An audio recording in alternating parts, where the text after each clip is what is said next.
اور بات کریں گے جمہوریت کی اور ہیومن رائٹس کی. ہیومن رائٹس کے علم بردار ہونے کا، جمہوریت کا راگ الاپنے کا ٹھیکہ لیا ہوا ہے امریکہ بہادر نے. اور امریکہ کے اندر تو انہوں نے شاید ہیومن رائٹس کے بارے میں یا جمہوریت کے حوالے سے کام کیا، لیکن جو جمہوری اکثر اوقات ممالک ہیں ان کے اوپر، ان کے ساتھ ان کا رویہ کچھ اچھا نہیں. کچھ ایسے ممالک ہیں جن کے اندر جمہوریت تھی، کچھ ایسے ممالک ہیں جن کے حوالے سے وہ کہتے ہیں کہ آمریت تھی. تو اچھا سولوشن کیا ہے؟ بم گرا دینا؟ وہ یہ نہیں کہا. یہ رپورٹ آئی ہے کہ 2016 کے اندر امریکہ بہادر نے پوری دنیا میں کتنے بم گرائے، اور میرے لیے تو بڑی چشم کشا ہے کہ شام کے اندر آپ نے 12,000 بم گرائے ہیں پچھلے سال، عراق کے اندر بھی 12,000 گرائے ہیں، افغانستان کے اندر آپ نے 1,337 سے زیادہ، یمن میں کوئی 34 بم گرائے، پاکستان کا بھی نام شامل ہے اس لسٹ کے اندر، وہ 3-4 بم ہمارے بھی، وہ جو ڈرون اٹیکس ہوتے ہیں. سوال ایک یہ ہے کہ آپ پوری دنیا کے اندر جمہوریت کے ٹھیکیدار ہیں، ہیومن رائٹس کے ٹھیکیدار ہیں، آپ ساری دنیا کو یہ سبق دیتے ہیں کہ ہم سے سیکھیں کہ زندگی کس طرح گزارنی ہے، سسٹم کس طرح رن کر رہے ہیں، انسانی حقوق کو کس طرح آپ نے اوپر لے کے جانا ہے. لیکن اب جب آپ کے جو اپنے انٹرسٹ آ جاتے ہیں یا آپ کی جو بھی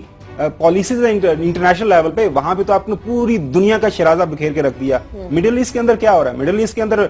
کسی ترقی پذیر ملک کی وجہ سے تو نہیں وہاں پہ جو کرائسس ہوا ہے. آپ نے ڈیسیژن کیا ہے عراق وار کا، جی وہاں پہ ویپنز آف میس ڈسٹرکشن ہے جو کہ بعد میں غلط ثابت ہوا، وہاں پہ ملینز کے حساب سے لوگوں کی جانیں ضائع ہوئی. لیبیا، عراق، اس کے بعد شام، ابھی دیکھ لیں آپ، دیکھیے گا آنے والے دنوں کے اندر اب جو سعودی عربیہ اور ایران کے سارے ایشوز چل رہے ہیں، وہاں پہ بھی آپ بڑی گندی گیم کھیلنے جا رہے ہیں کہ ایک سائڈ کو سپورٹ کریں، دوسری سائڈ کو یہ کریں کہ آپ کے اگینسٹ جا رہے ہیں. تو یہ سارے سوال جو ہیں اب ڈونلڈ ٹرمپ کے سامنے آئیں گے، اور میں اکثر لوگوں کا خیال ہے کہ وہ غلط گورنمنٹ کرے گا، میرے نزدیک وہ اچھی کرے گا. اس نے جو ایک پالیسی سٹیٹمنٹ آلریڈی اس نے دے دیا گیا ہے کہ ہمیں پوری دنیا کا ٹھیکیدار بننے کی ضرورت نہیں ہے، ہمیں اپنے ملک کو دیکھنا ہے، اپنے ملک کی اکانومی کو دیکھنا ہے، اپنے ملک کے جو اندرونی معاملات ہیں ان کو دیکھنا ہے. آپ نے امریکہ کے اندر بھی انفراسٹرکچر ڈیولپمنٹ، اس پہ کافی زیادہ سوالات ہیں، اکانومی بیٹری ہے، تو اس کی طرف وہ جائیں گے. اور امید کرتے ہیں کہ یہ جو ایکسپینشنسٹ ان کی جو پالیسیز تھی امریکنز، اس کو ڈونلڈ ٹرمپ پریزیڈنسی جو اس کو ریویو کرے گی اور اپنی افواج کو باقی جو پوری دنیا میں پھیلائی ہیں ان کو واپس لے جائیں گے. ٹرمپ بھلے کہیں کہ وہ ٹھیکیدار نہیں بننا چاہتے پوری دنیا کے، لیکن اس کے بعد دنیا تو انہیں ایک جمہوریت کا ٹھیکیدار کہتی ہے نا. یہ جو آپ نے اعداد و شمار شیئر کی، اس کا سب سے بڑا المیہ ایک یہ بھی ہے کہ جب کسی بھی ٹھیکیدار خلاف دنیا کے اندر ہم ویسے دیکھتے ہیں کوئی بڑا اگر انفلوئنشل ہے، جب وہ کسی کے ساتھ ناانصافی یا زیادتی کرتا ہے تو جو متاثرین ہوتے ہیں وہ آواز بلند کرتے ہیں. تو جب ہم عالمی سطح پر بات کریں، اگر امریکہ جمہوریت کا ٹھیکیدار ہے، اس نے اتنے 26,000 بم برسا دیے، تو کیا OIC کے پلیٹ فارم سے ایک مرتبہ بھی دنیا کے اس ٹھیکیدار کے خلاف آواز کسی نے بلند نہیں کی؟ اور یہ جتنے 26,000 بم ہیں، اس کے اندر جن ملکوں کی آپ نے بات کی ہے، کوئی غیر مسلم ملک اس میں شامل نہیں ہے. یہ بڑی ایک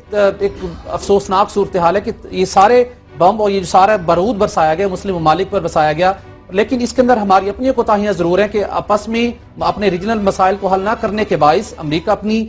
سینہ زوری دکھا رہا ہے. لیکن OIC کے لیول کے اوپر کسی نے کنڈیم نہیں کیا کہ عراق کے اندر جو آپ کا کلیم تھا اس کے برعکس ریزلٹ سامنے آئے ہیں، وہاں پہ میس ڈسٹرکشن کے کوئی ویپنز نہیں تھے. آپ نے اتنی بڑی جانوں کا آپ نے ضیاع کیا. کسی اسلامی ملک کو، ایون عراق کی حکومت کو عالمی عدالت انصاف سے رجوع تو کرنا چاہیے تھا نا، تاکہ ان کا آنے والے دنوں میں مستقبل میں یہ کہ 2017 کے اندر پتہ چلے کہ انہوں نے 50,000 بم برسا دیے، ان کا ہاتھ روکا جا سکے. جب ہم آواز ہی بلند نہیں کرتے اور کیڑے مکوڑوں کی طرح مسلمانوں نے مرتے رہنا ہے، تو پھر امریکہ بہادر اپنے مفادات کے لیے بم برسانے کا سلسلہ بھی جاری رکھے گا. سہیل، اس میں آنے والے دنوں کے اندر دیکھیں اب جو ری الائنمنٹ ہو رہی ہے نا پوری دنیا کی، ایسٹ ورڈ اور ویسٹ ورڈ، اب جس طرح رشیا چائنا ایک سائڈ پہ کھڑے ہو گیا، ہماری پچھلے دنوں میں اب ٹرائی پارٹی ملاقات بھی ہوئی ہے رشیا کے اندر، اب یہ چیزیں چینج ہوں گی. اب یہ ریئلائزیشن جو آ رہی ہے نا آہستہ آہستہ ممالک کے اندر، جس طرح اگری پارٹی، جس طرح ہم اگری پارٹی ہیں کہ ہم نے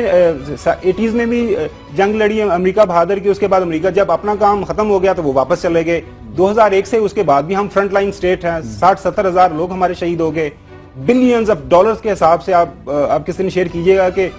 کتنی اکانومی کا ہمارا سفر کیا، ہمارا سوشل فیبرک سارے کا سارا تباہ ہو گیا. لیکن اس کے بعد کیا ہوتا ہے، اگین وہ یہ سارے کا سارا مدعا ہم ہی پہ ڈال دیا جاتا ہے. کیری صاحب کہہ رہے ہیں کہ انہوں نے اسٹیٹ آف دا آرٹ جو ٹیکٹیکل ایک بیس بنا دیا، اس میں پاکستان بھی شامل ہے. اس کا مقصد یہ ہے کہ کسی موقع کے اوپر اگر یہ ایسی جو ہے نا کہ انسٹیبل اسٹیٹ میں ہمیں شامل کر دیا کہ اگر خدا نخواستہ